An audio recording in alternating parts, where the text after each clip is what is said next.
Welcome back to ESBR Boxing's YouTube channel. Delighted, as always, to be joined by Niall. Niall, we've just seen NAOYA INOUE become the undisputed super bantamweight world champion, defeating Marlon Tapales in round 10, knocking him down for the second time. Keen to know what you thought of the fight, really. A lot of people thought INOUE might get the stoppage earlier. Some people actually had Tapales winning some of the rounds. What did you make of it all? I thought it was a good fight. I thought it was competitive in the kind of grand scheme of things. The Palace fought very well, but this is the type of kind of frightening fighter that we're talking about here, and that the Palace fought brilliantly well. Especially when he let his hands go, he fought well. He landed good shots, but ultimately he won about what, 2 rounds max and got stopped in 10. So that just shows you how scary anyway is. Anyway, just he's the total package. He fought brilliantly. The Palace, he wasn't strong enough to kind of get anyways attention. He wasn't strong enough to back him up. He didn't hit hard enough. He wasn't fast enough to counter him. Anyway, it's just too good all around. No shame on the Palace. He fought excellently, but that's what anyway does, and he's probably pound for pound number one for me now, to be honest. Yeah, good, good 30-second assessment now. I do want to ask you, what is Inoue's best attribute? Because it feels like to me he's got this crazy power for someone at that weight. He's obviously got a very high KO percentage.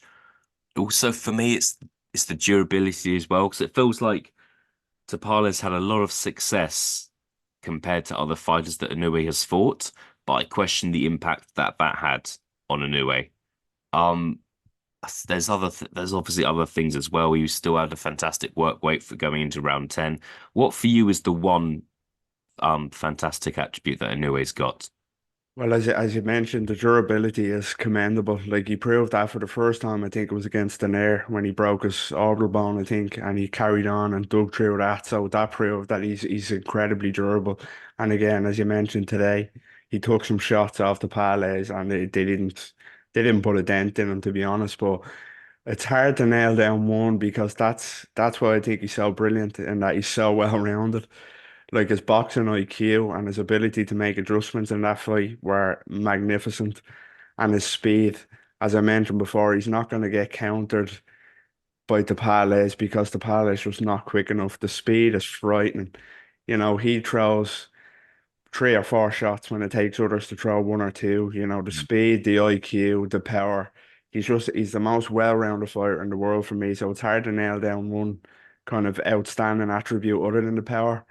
But Yeah, yeah, his IQ, he proved his IQ there was excellent and his durability to kind of read what the parlays were brought to the table and make those adjustments and get him out of there. definitely. He's fantastic. Yeah, definitely. I think one point I would make is I kind of feel like when you're opponent of Inoue's, you can either have a go and you're probably going to get stopped in the first half of the fight, first 3 or 4 rounds, or you can kind of take the Paul Butler approach and just try and not get knocked out and hopefully make the distance. Whereas it feels like, to be fair to Tapales, he had a go and didn't get stopped early. And I just think that just kind of want to give him some credit. He didn't get stopped early, won a couple of rounds, um, but like he was still nowhere close to actually winning the fight. But I just think that I feel like I know he's been around for a little while now. We've all seen him in quite a few of his fights. He's fought over here in the UK. He's obviously fought Brits a couple of times as well. So we're quite aware of him as British fight fans. And if we were to kind of have a conversation over who's kind of done the best against Inoue, perhaps Daenerys would be first, maybe Tapales is second. Give me your view on that now. Yeah, I definitely think the Palace would be second for me. Of course, there could be an argument to have the Palace that done the best against anyway, but I just think Donaire, as I say, he landed big shots and he broke the orbital bone of Inoue, and he done great in that. So Donaire's still number one for me, but absolutely, as to touch on an earlier point, credit to the Palace for giving it a go. And what stuck out to me was the the fourth round when he got knocked down, and then he came out in the fifth round to parlays and still stood there in the pocket trading with anyway. So that has to be commended. That has to be praised. That was excellent. But it's just, as I say, it shows you what we're dealing with, and that you're saying this about a unified champion, now a former unified champion. We're saying the best we can say is fair play. He gave it a go. Like he's some like anyways making these people look like they don't belong in the ring with him. We're heaping praise on TAPALES for giving it a go.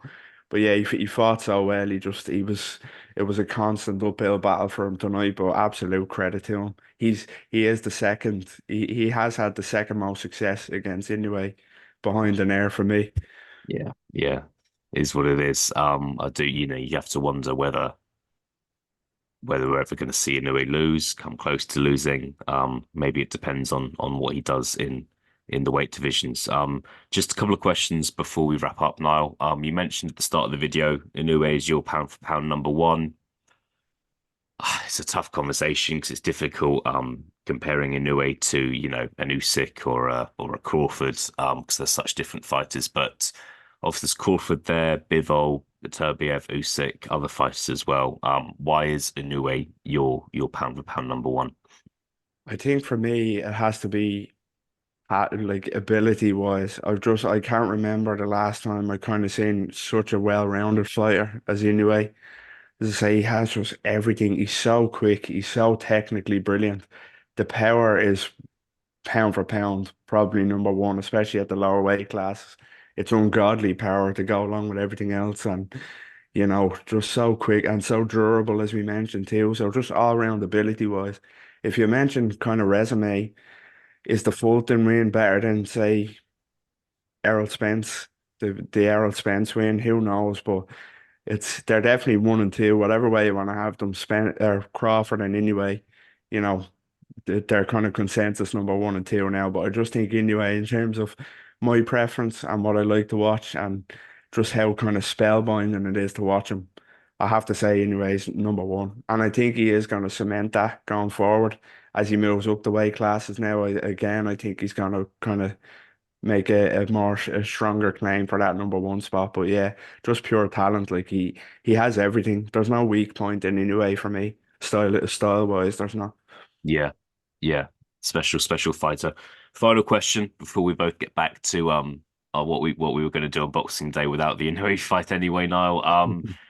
He has said in his post-fight interview that he's likely to stay at super bantamweight for the time being. However, how many fights that is, we don't know. I think, look, there are some fantastic fights at featherweight, which maybe we'll get into another time. Those are the fights I'm like really desperate to see. The featherweight division is such a strong division. However, if he is to have one more fight at super bantamweight, what's the fight that interests you? There's Lewis Neary, who's one of the best in the division, has great records. There's the Casemiro fight. They've had kind of a war of words for a few years with Casemiro. It's Akhmadaliev, who obviously lost to Tapales earlier this year. He could have, in a way, would have been facing Akhmadaliev if he had won that fight. What's the one fight that does it for you for Inoue at super bantam, probably possibly moves up to featherweight? If I had to choose, it'd be two fights, either one of Casemiro or Neary, as we mentioned before, purely because the power aspect. They're the biggest hitters at 122, so it will be interesting to see, and they probably would land on Inoue, or how Inoue takes it. But we mentioned before in this video, he is too durable, and I can't see Inoue losing to either of them two. Again, quality fighters, but anyway, it's just close to unbeatable for me. But if I had to choose one, I'd say probably Casemiro. I'd like to see if he was to stay around at 122, which, as you say, it looks like he will do now. So Casemiro for me would be an ideal opponent. But if I had to give you a prediction, it's another anyway late stoppage for me in that one. Nice. Japan versus Philippines again. Niall, Mm. thanks for your time. Been great to review this with you. Been great to see Inoue back in action again. Special fighter. And yeah, looking forward to seeing what he does next. Niall, enjoy the rest of your Christmas. I will speak to you again soon.